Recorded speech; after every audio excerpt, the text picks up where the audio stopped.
Hello, everyone, and thank you very much for the invitation to be here today. The distance between Aarhus and Lviv is about 1,500 kilometers, but Lviv and Ukraine and the situation is very close to our hearts. We have people coming from Ukraine living in Aarhus. And we also had a delegation from Lviv in Aarhus a month ago. So I'm very happy to be invited here and have the possibility to start discussions about possibilities for collaborations. So I'm also bringing greetings from our mayor, Jakob Bundsgaard. And in that sense, it's also a big congratulations on you for this amazing conference.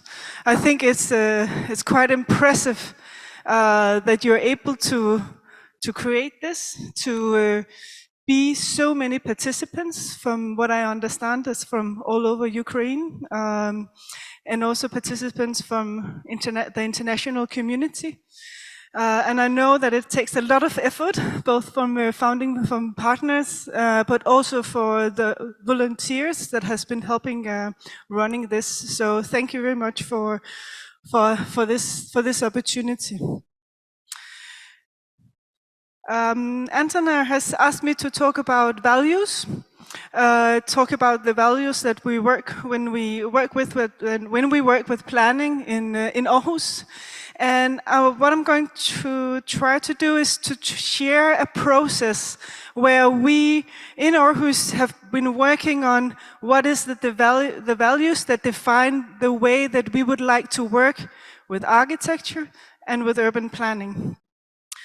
I'm going to try to tell you about the process. I'm going to give you some insight to the results.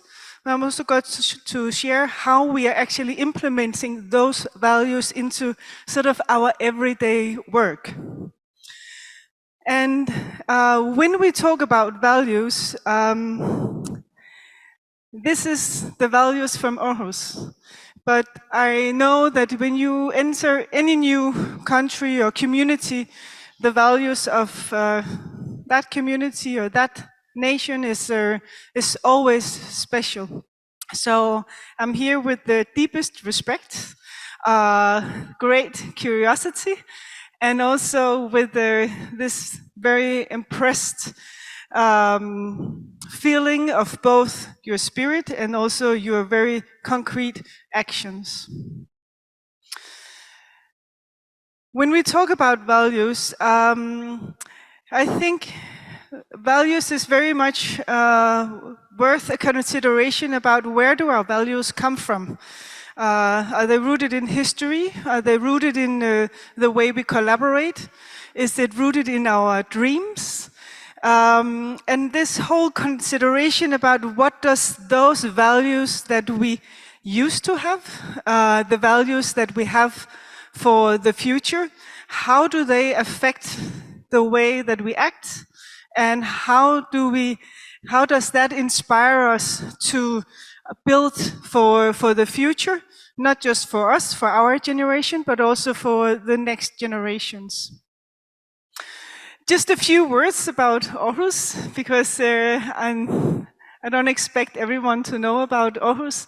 Aarhus is in Denmark. It's the second largest city in Denmark. It's just on the opposite side of Copenhagen. And we are about 350,000 inhabitants.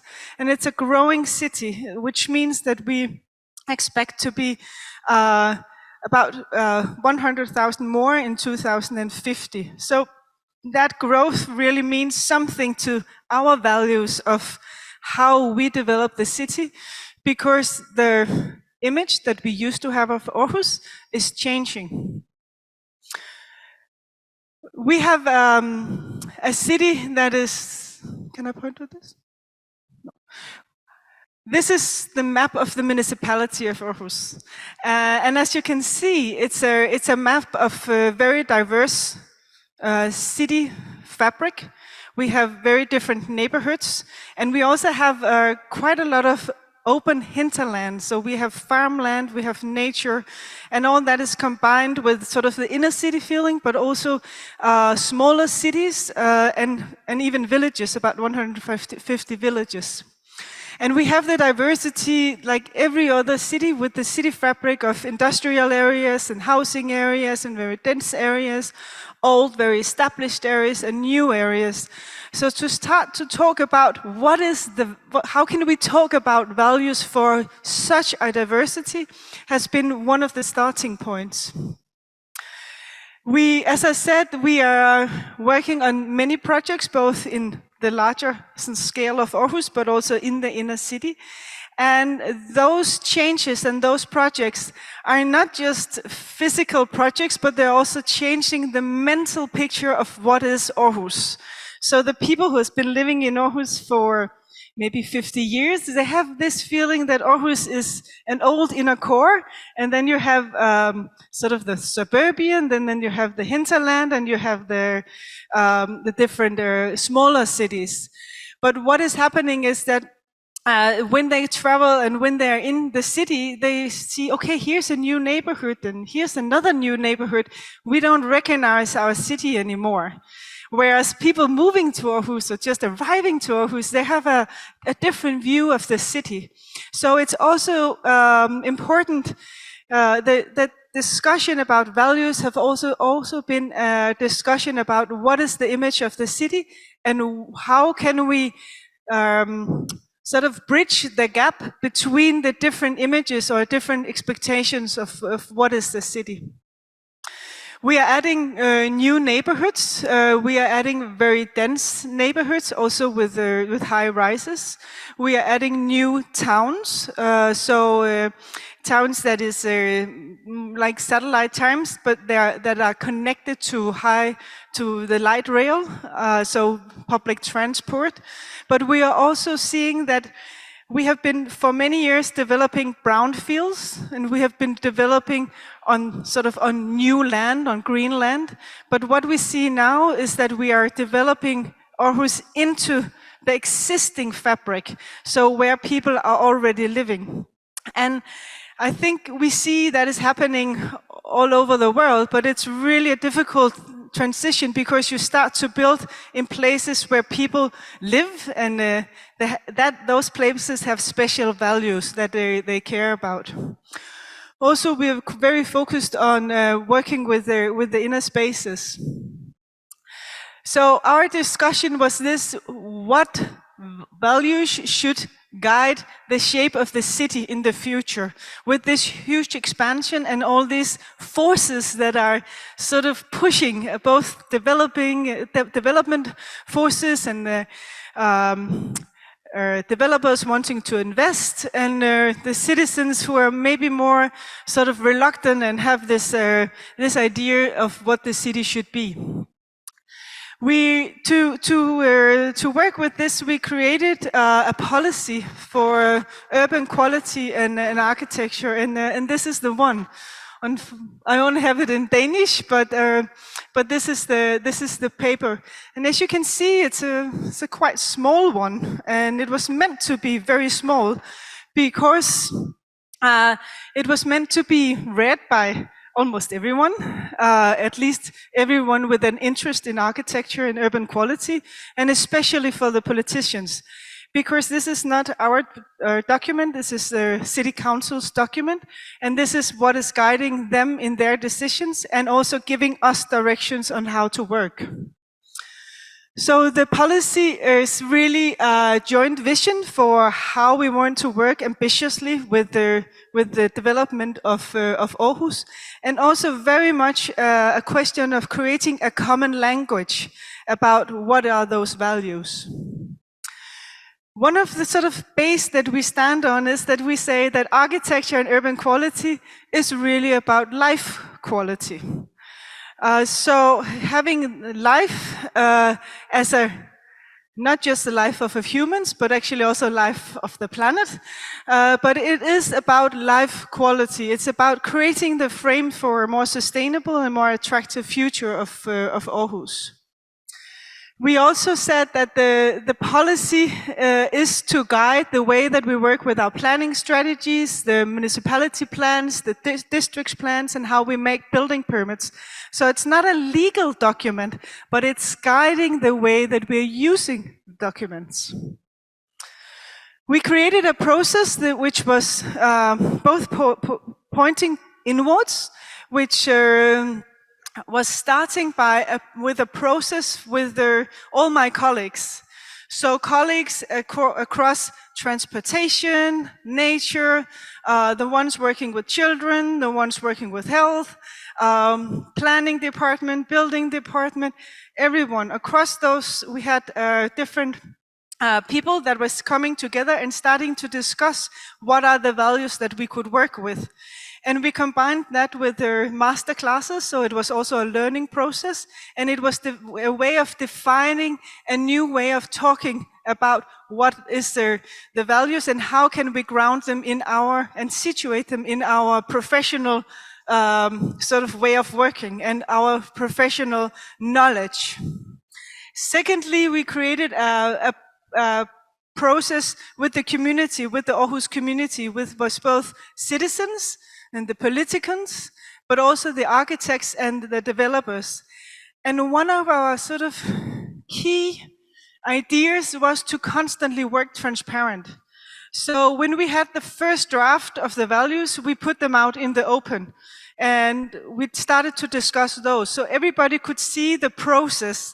And I think I think you know the feeling that when you're working with something and it's not quite finished, you would like to keep it a little bit for yourself. But I can promise you to share it, to get the ideas, the critique, the discussions very early, really, really qualified the way we thought about this way of talking about the values, and also the way that we wanted to present them and how we wanted to organize them. So one of the things these things that were important was transparency, working with iterative processes, combining with learning, so classes, master classes, and so forth, but also this way of pushing for creating a common language, and constantly working with the public and the politicians. So the politicians was part of the room and part of the creating the words. We see that what was important was that we needed to work across scale. And this is because we have this huge city or huge society of city and urban fabric. So we wanted to create values that was crossing scale, from the scale where we can feel the space and the materials as human beings, to the house that we walk into, to the city block, to the neighborhood, to the city area, to the whole urban landscape. That was quite important for us. We also identified some key challenges. One of those was that we are working to be a CO2 neutral city. We knew that we needed to grow the city better. We needed very much to work on social cohesion. We need to be better at building with nature. We needed to look into well-being. I mean, how do you thrive, health, both mental and physical health? And we also needed to take into account how do we establish a strong urban democracy when we talk about planning, and also a very strong urban culture for discussing and engaging in the urban planning. We knew we had some core values, and we also were looking into the trends that were going to change the way that we use the city. So really taking into account that the way people using the city is a different one than just 10 years ago. The way people are working are different. The way people are being common and creating different common grounds are different. But we also have different ways of living. The family structures are different. All these different trends, they ask for different ways of building or different ways of using the city. And we need to accommodate for those possibilities. So this is actually our urban policy. This is our policy. It consists of a new image of Aarhus, and it consists of 8 objectives. I'm going to take you through those things, but this is really the core of the policy, creating the image, a mental image, and then the objectives that are going to push for that image. The image is created by 2 things. One is that we want to strengthen the landscape. For us, the understanding of the landscape and the deep structures of the landscape is the core of how we can build the city. And that is about both biodiversity, about how to handle climate changes, climate adaptation, but also to a way of keeping back CO2 and the well-being and recreative spaces. The important of that is that before we have had a tendency to look at the planning of the landscape as one thing, and then the planning of the city as another thing. But we understand that integrating and understanding that those 2 are each other's, they're codependent. Secondly, we were looking into the understanding of Aarhus of being, this urban important core, and then the rest was less and less important, to start to talk about that we have very specific identities in the different urban communities, and we need to strengthen those identities. It's also a way of creating sustainability in different ways. I think sometimes we talk about sustainability as one thing, but really if we want to take sustainability really serious, we need to look at the existing urban fabric and the potentials of that, of being more sustainable. So we need constantly to work with the existing qualities. So those 2 layers put together, that created the new image of Aarhus. Working with the landscape, just diving into that a little bit bigger, we talked about both having the big landscape. We have these huge valleys. We don't have mountains, not really, but we have these huge valleys coming in, and they are important for our ecostructure. We are situated right next to the sea, so we have a huge bay. But when we talk about the landscape, it's both the big lines and it's the smaller lines, and it's all the way down to what you can actually touch. This is an example of the different kind of urban neighborhoods that we have. We have from the modernistic social cooperation areas to older city squares and to the more suburban. So moving into the objectives, what we wanted to do was to describe where is that we want to go. We wanted to have objectives where we could look at each project and ask, does this project help us to comply with our vision? I mean, does it push us forward to what we want more of in Aarhus? And then we were going to put in actions that was moving us forward. This is the 8 objectives. I'm going to take you through them quite quickly. The first one is urban quality is achieved in the interaction with the landscape and nature. And that is on the different kinds of scales. It's how you situate the buildings in the landscape. Do you follow the landscape? Do you give space for the green? Do you give space for the water? Do you give access for the people living there? Do you create a community around using the landscape? Also, it's about what you see down here, that we're looking into more sustainable energy. That means solar power and wind power.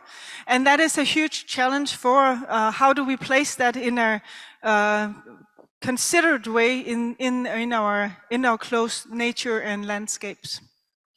The second one was about mixed neighborhoods or mixed community that embrace our differences. We are sort of a diverse community in Aarhus, and for us it was important both to focus on working towards a 15-minute city.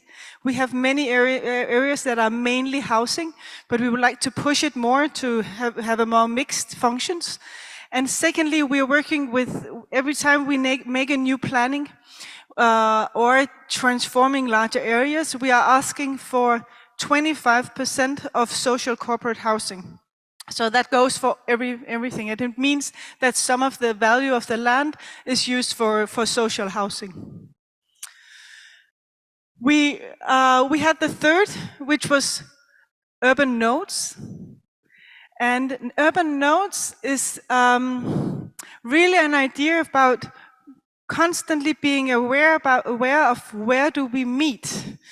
So this, I think, first it was about urban spaces, and then was about urban parks. But you know, sometimes where you meet is close to the school or close to the sports, or so really being attentive to where do people actually meet and how can we strengthen those places. It's also about giving the best spot to the public. So if you have an area, you give the best spot to the public and to the common. Also, it's about being sure that when we buy land and when we are working strategically with land, we make sure that we have something that is publicly owned, so we have some control of the development. This one is number 4, which is really about the architecture and architecture quality, and we call it architecture being generous. And you can talk, what does generous architecture look like? And it can look like so many things. But I think if you sort of close your eyes, I think you know very well when architecture is not generous. And when we talk about generosity, it's about that you create something good for the people using it, but you also are considerate to the urban fabric that you place the building. So it could be, how do you make sure that you have maybe a little public space, you have a good transition between private and public, you create different kind of zones. So the house is part of the city. This one we call building on history. And building on history is sort of divided into 3. One is about restoration. I think we all know about restoration. We bring back the things the way they used to be. But the second one is transformation.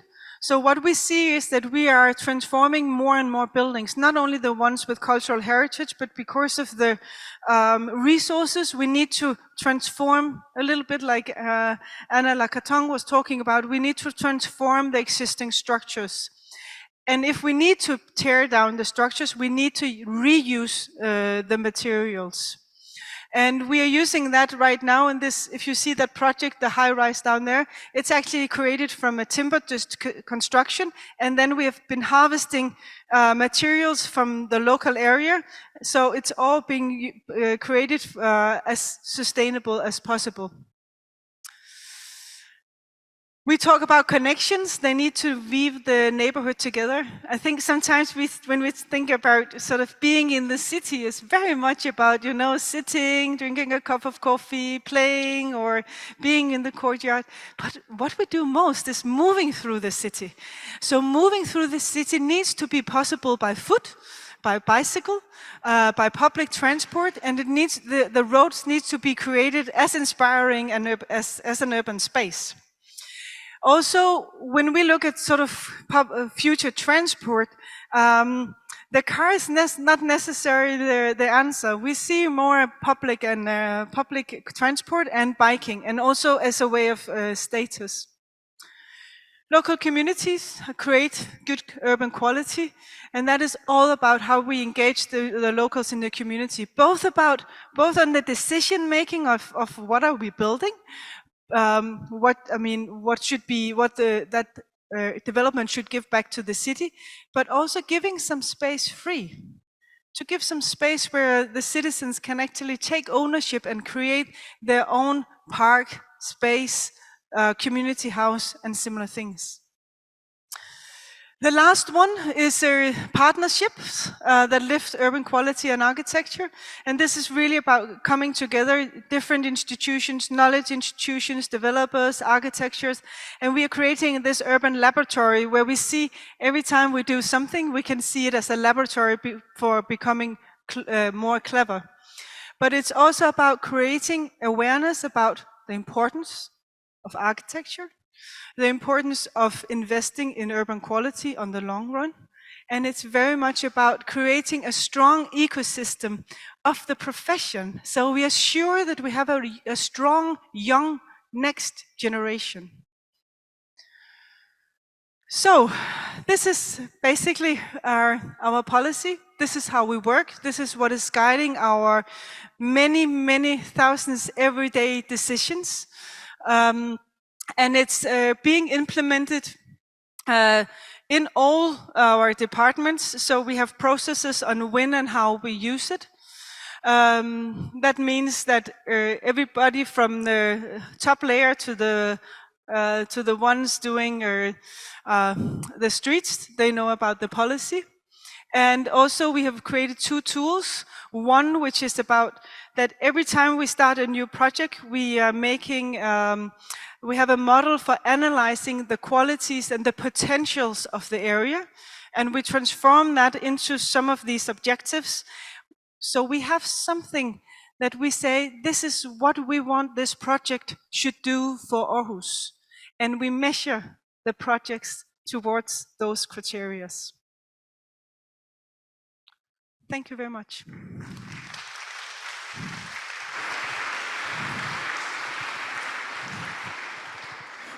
Thank you, Anne.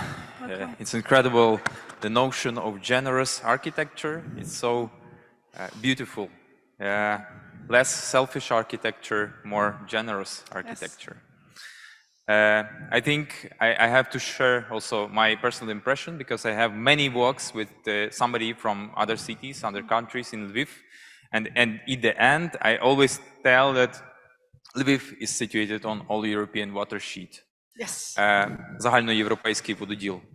But it was the first time that somebody, it was Anna, who told me, you know, before visiting to Lviv, I captured that Lviv is situated on all European watershed. Wow. Yes. First time, something like that. So that's why you see how in the project, the landscape and built up area settlements are one and only thing. Yeah. So it's very important. Yeah. Thank you very much for your expertise.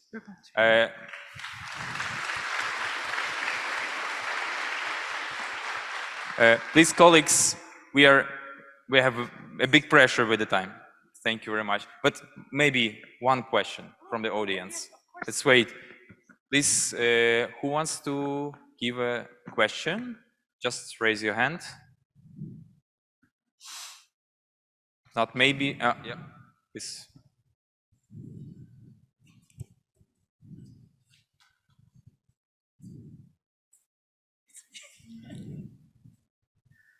Hello, nice to meet you very much. At first, I need to tell you that you have a great dress. Really. And the second one is the question. You told about the identities in Aarhus. What kind of identities you mean, and what problems there? What I'm talking about is that somehow we have a tendency to talk about our city as one identity. But what I find in Aarhus is that we are a collection of a lot of identity that creates the full package, so to speak. And I have, my experience is that when we work in specific places, we need to be very aware about, first of all, what is the building structure? I mean, how dense it is. What is the, I mean, what kind of qualities? Is it the qualities of the backyards? Or is it the quality of the streets? Or is it the quality of the connection to nature? Or is it the quality of how the community is taking care of its issues. So each community has certain specific qualities that are connected to the way it has its building structure, so the city fabric, but also the history of the community's way of talking to each other, solving problems. And I think when we are to develop existing communities, it's very important. For example, when we need to work with sustainability, we cannot just put densification into all areas, but some areas, maybe it's about a higher diversity between the population, or some places it's about the energy, other places it's about biodiversity, some places can be used for climate change. So to be very specific and understanding that identity and the culture of that place is really the generator of the change. Thank you. Thank you very much, Anna. Okay.